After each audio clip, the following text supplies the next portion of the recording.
ایک بھائی نے سوال یہ پوچھا کہ نماز میں کتنی شرطیں ہیں اور اگر کوئی شرط چھوٹ جائے تو کیا نماز ہو جائے گی، یا پھر کوئی بھول جائے کسی بھی ایک شرط کو تو کیا نماز ہو جائے گی، کیا ہوگا؟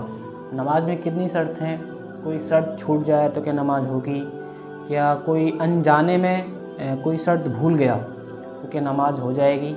پہلی بات یاد رکھیں کہ نماز ہونا تو بہت دور، اگر ایک بھی شرط چھوٹی تو نماز شروع نہیں ہوگی، کیونکہ نماز ہونا دور ہے، پہلے نماز شروع ہونے کے لیے جو ہے شرطیں ہیں، نماز ہونے کے لیے فرض ہے، فرائض ہیں، نماز کی فرائض الگ ہیں، نماز کی شرائط الگ ہے۔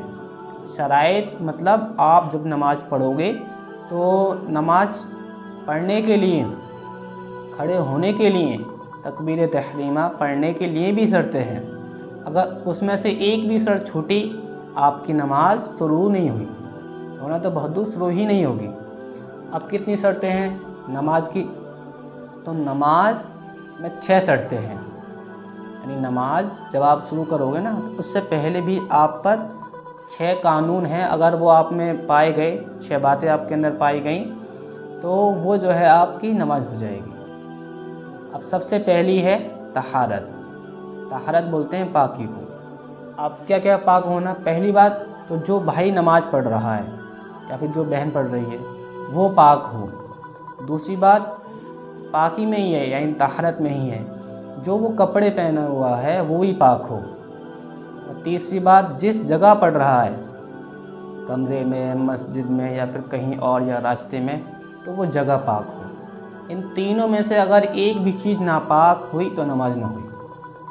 پہلی طہارت، یہ شرط۔ دوسری ہے آپ کی ستر عورت کا چھپنا، مرد ہے تو مرد کے لیے نابی سے لے کر اور گھٹنوں تک کا حصہ یہ چھپانا اس کے لیے شرط ہے، اگر یہ نہ چھپا، اتنا حصہ نہ چھپا مرد کے لیے تو اس کی نماز شروع نہ ہوئی۔ اور لیڈیز کے لیے چہرہ اور یہ اتنا حصہ، ہتھیلی کا حصہ، انگلیوں کا حصہ، اس کو چھوڑ کر، چہرے کے حصے کو چھوڑ کر، اور پیر کی جو تلوے ہوتے ہیں اتنے حصے کو چھوڑ کر پورے شریر کو چھپانا، یہ اس کے لیے شرط ہے۔ یاد رکھیں اس میں کنڈیشن یہ بھی ہے کہ روپٹہ اتنا ہلکا ڈالا کہ سر کے بال چمک رہے ہیں تو اس کی بھی نماز شروع نہ ہوئی۔ اس پر ذمہ داری ہے کہ یہ اس کپڑے کے اوپر بھی، روپٹے کے اوپر بھی کوئی اور چیز ڈالے جس سے کہ اس کے بال چھپ جائیں، یا پھر روپٹہ اتنا موٹا ہو کہ بال جو ہے اس کی رنگت ظاہر نہ ہو، تو یہ دوسری شرط ہو گئی۔ پہلی شرط طہارت، دوسری شرط ستر عورت کا چھپنا۔ اب تیسری جو شرط ہے وہ ہے استقبال قبلہ۔ استقبال قبلہ سے مطلب، اس سے مراد یہ ہے کہ آپ کا رخ کعبے کی طرف ہو۔ آپ جب نماز پڑھ رہے ہیں تو آپ کا رخ کعبے کی طرف ہو۔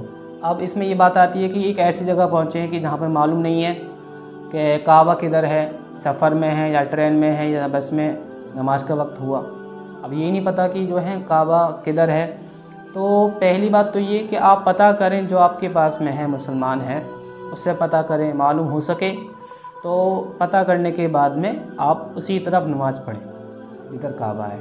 اگر یہ بھی بات آئی کہ بھائی کوئی ہے نہیں ہے یا پھر کوئی اور مسلمان نہیں ہے یا پھر اس کو بھی نہیں پتہ ہے تو اب کیا کریں؟ تو اب یہ ہے کہ آپ گمان کریں اور ذہن لگائیں کہ کعبہ کدھر ہو سکتا ہے، پھر آپ کی طبیعت جس طرف مائل ہو اسی طرف آپ مصلی بچھائیں اور نماز پڑھ لیں، نماز ہو جائے گی۔ یہ تیسری شرط، پہلی طہارت، دوسری ستر عورت کا چھپنا، اور تیسری شرط ہوئی ہماری استقبال قبلہ۔ اب چوتھی شرط آتی ہے ہماری وقت۔ اب وہ وقت شروع نہ ہوا اور کسی نے پڑھ دی فجر کی نماز تو اس کی نماز ہوئی نہیں۔ وقت ظہر کا شروع نہیں ہوا، اس نے ظہر کی نماز پڑھ دی تو ظہر کی بھی نہیں ہوئی۔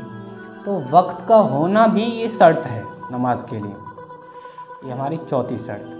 پانچویں جو شرط ہے وہ ہے آپ کی نیت۔ اب نیت سے مراد کیا ہے؟ نیت بولتے ہیں دل کے ارادے کو۔ جیسے کہ آپ نے فجر کی نماز پڑھی